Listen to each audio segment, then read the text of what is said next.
Hello everyone. जब आप neighbourhood first policy के बारे में सुनते हैं तो आपके मन में आता होगा कि भारत की विदेश नीति का एक हिस्सा जिसमें भारत अपने पड़ोसी देशों को प्रथम स्थान पर रखता है और कोई भी रियायतें या किसी भी तरीके की सहूलियत देनी होती है, कोई भी संबंध स्थापित करना होता है तो वहां अपने अपने नेबर्स यानी पड़ोसी देशों को पहले प्राथमिकता दी जाती है। ऐसा ही कुछ यहां पर पड़ोसी देशों के संदर्भ में इस साल के बजट में देखने को मिला, जब भारत सरकार के द्वारा नेबरहुड फर्स्ट पॉलिसी के तहत अपने पड़ोसी देशों को कुछ बजटीय आवंटन भी किए गए। आज के इस वीडियो सत्र में हम यहां पर डिस्कस करेंगे भारत की इस नेबरहुड फर्स्ट पॉलिसी के बारे में, साथ ही साथ बजटीय आवंटन और यहां पर क्यों भारत सरकार के द्वारा अपने बजट में अपने पड़ोसी देशों को वित्तीय आवंटन किया जाता है, उसका रोल और इंपॉर्टेंस क्या है।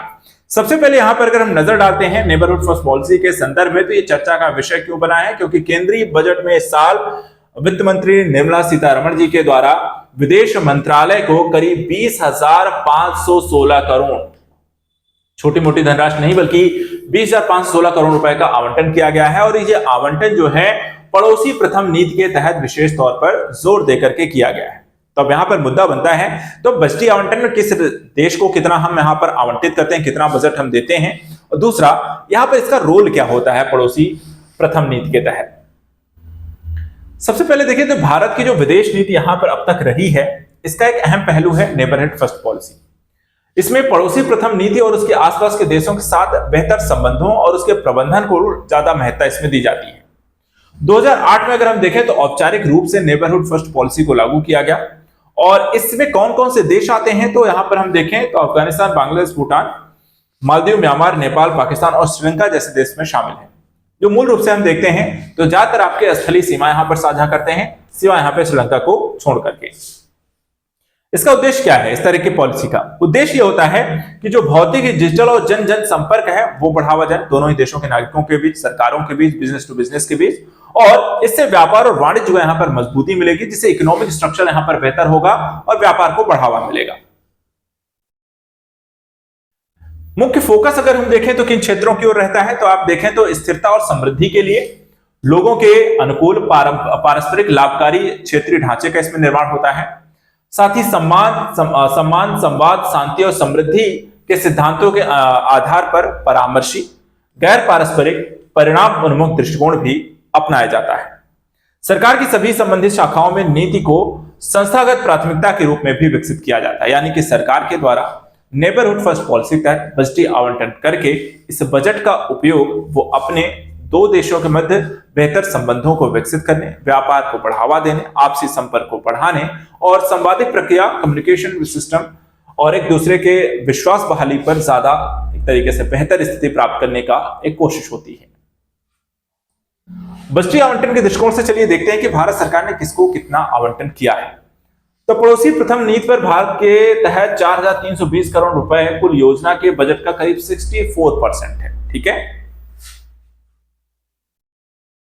बड़े बुनियादी ढांचे प्रोजेक्ट पर यहां पर इसका उपयोग किया जाएगा, जैसे कि जल विद्युत संयंत्र हो गए, बिजली ट्रांसमिशन लाइनें हो गए, आवास हो गए, सड़कें, पुल, एकीकृत चेक पोस्ट और क्षेत्रीय कूटनीति को मजबूत करने के लिए इस बजट का प्रयोग किया जाएगा। किस देश को कितना बजट दिया जा रहा है, तो भूटान को सबसे ज्यादा यहां पर देख सकते हैं 2,150 करोड़ रुपए, बढ़ोतरी जो की गई 2,068 करोड़ रुपए की गई है। मालदीव को 600 करोड़ रुपए, बढ़ोतरी 400 करोड़ रुपए की गई है। अफगानिस्तान को 100 करोड़ और तो घटाया गया है 200 करोड़ रुपए से। म्यांमार को 350 करोड़, इनको 250 करोड़ अधिक दिया गया है। नेपाल को 700 करोड़ रखा गया है पहले की तरह ही। श्रीलंका को 300 करोड़ दिया गया है, 245 करोड़ अधिक दिए गए हैं। और बांग्लादेश को 120 करोड़, कोई बदलाव यहाँ पे नहीं किया गया है। तो इस तरीके से भारत सरकार के द्वारा इन देशों को इस साल के बजट में इतनी जगह यहां पर दी गई है और सबसे ज्यादा भूटान को दी गई है। अन्य क्षेत्रों को भी भारत सरकार के द्वारा बजट आवंटन किया गया है, जैसे कि कुछ देश में शामिल हैं। अफ्रीकी राष्ट्रों को देखें 225 करोड़, जिसमें 200 करोड़ की बढ़ोतरी है। लैटिन अमेरिका को देखें तो 60 करोड़, 90 करोड़ से घटा दिया गया है। और चाबहार पोर्ट ईरान को 100 करोड़ जो यथावत यहाँ पे रखा गया है, जिसके माध्यम से चाबहार पोर्ट भारत के लिए बहुत अहम होने वाला है, जो उसके मध्य एशिया, सेंट्रल एशिया पॉलिसी के लिए भी महत्वपूर्ण है। पड़ोसी प्रथम नीति की इंपॉर्टेंस क्या है वो भी समझ लीजिए। सबसे पहले देखिए तो एक रणनीतिक आवश्यकता को इसमें ज्यादा महत्व दिया जाता है, यानी कि दक्षिण एशिया में क्षेत्रीय एकीकरण को इससे बढ़ावा दिया जाए, साथ ही बाहरी जो प्रभाव है जैसे चाइना को, उसको बाहर किया जाए, एक तरीके से इस क्षेत्र में एक संतुलनकारी स्थिति प्राप्त किया जाए। और व्यापार जो है वो ज्यादा बेहतर और मुक्त हो, व्यापार एफटीपी जो है खुला हो और इंडो पैसिफिक क्षेत्र यहां पर एक मजबूत एक स्थिति प्राप्त की जा सके। दूसरा, वैश्विक शासन सुधार, जिसमें अगर हम देखें तो संयुक्त राष्ट्र सुरक्षा परिषद, अंतर्राष्ट्रीय मुद्रा कोष जैसी संस्थाओं में सुधार के लिए भारत की आवाज को मजबूत करना, यानी कि अपने लिए एक सपोर्ट सिस्टम को खड़ा करना। बहुपक्षीय सहयोग, जैसे कि कई सारे संगठन इन जो देश हैं कई सारे संगठनों में भी आपस में भागीदारी है, जैसे हम सार्क को देखते हैं, बिम्स्टेक देखते हैं, ऐसे क्षेत्रीय संगठनों के माध्यम से बहुपक्षीय संवाद को आगे बढ़ाना है।